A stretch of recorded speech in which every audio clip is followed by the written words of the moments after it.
Hey everyone, and welcome to the webpage styling hashtag CSS theory lesson by Cookies and Stream. As part of our basic series, we'll be learning a bit more about webpage styling in the following categories.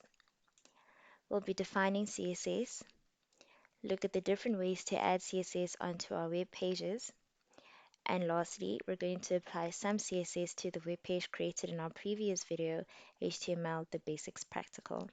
So let's get into it. What is CSS? CSS stands for Cascading Style Sheets. It describes how HTML elements are to be displayed on screen, paper, or in other media. How is CSS added? There are three ways to add CSS to a web page: externally, internally, and inline. When CSS is added externally, the external style sheet must be saved with a .css extension and does not contain any HTML tags. When CSS is added internally, the internal style is defined inside the style element inside the head section.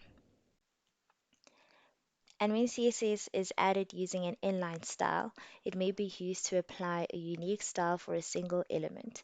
To use inline styles, you'd have to add the style attribute to the relevant element. And that concludes our very short theory lesson. To learn more about all the elements used in CSS, please visit W3 Schools, Tutorials Point, or Java T Point. I'll add the links in the description.